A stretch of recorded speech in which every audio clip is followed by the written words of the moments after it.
is the pharmaceutical industry worldwide taking on board the need for purifying drugs from cannabis?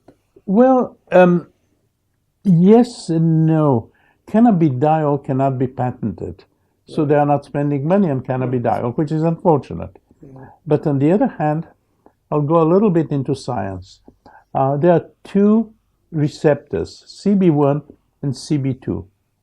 Acting when the CB1 receptor starts to act, it causes the psychoactivity, and which is not desirable from a medical point of view, definitely. Yeah.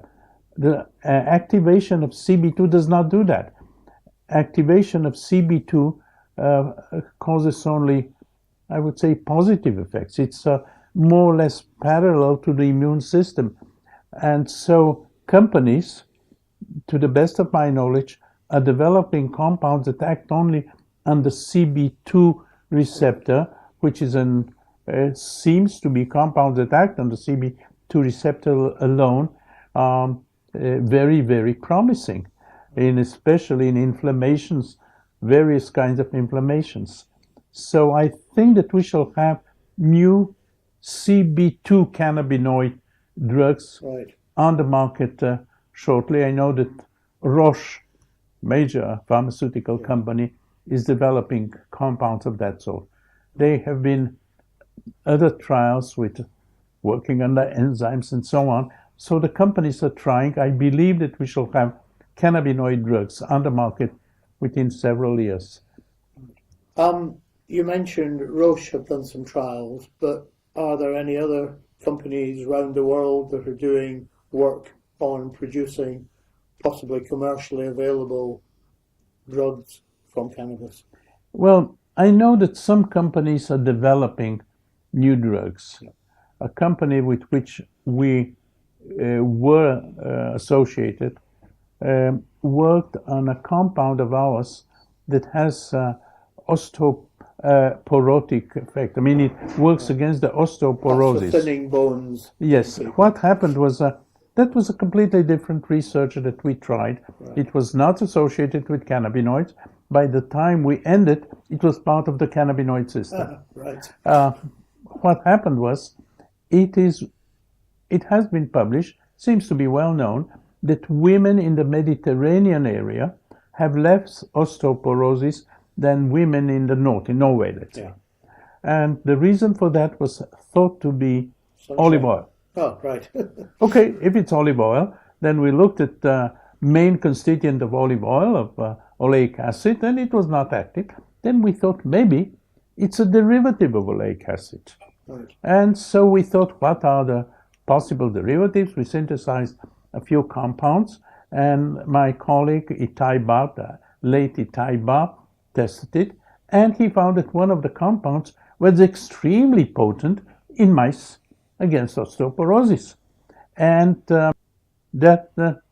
we started thinking, well, something's interesting here. The compound we synthesized, we looked for it, and it is found in bones. And it is found in bones, and women after the age of 50 or 55, when their reproductive system doesn't work anymore, then they get osteoporosis. Most women at that age and later have osteoporosis, not a serious one. Yeah. Sometimes they have serious osteoporosis, sometimes not. But the bone density is less. The bone density goes down. Exactly, we saw that happening in mice. Right. We saw that if we neutralize their reproductive system, after a few months, they get osteoporosis, very serious osteoporosis.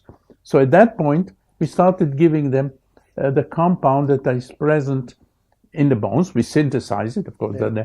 The amounts in the bones are very small. We synthesize it. And yes, not only did we stop the osteoporosis, we actually saw that the bones go up. Right. And this particular compound blocks the enzymes that break down the bones. Now, it turns out that this compound is closely related, chemically and biologically, to one of the endogenous compounds, the cannabinoids. Right. So we started looking around, And it turned out that there are quite a lot of compounds in our body that are similar. And a lot of academic groups are looking at these compounds. There are about 150 compounds of this type. And those that we have looked into, and other people have looked into them, most definitely show activity. A couple of them are active in pain. A couple of them are active in appetite.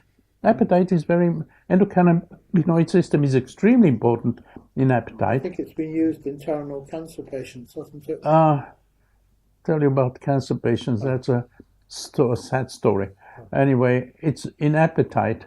If we take, so to complete this story, these compounds that act on osteoporosis are endocannabinoid-like compounds, and the company is developing a derivative of these compounds is the anti-osteoporotic drug. Right. So here we can expect something happening.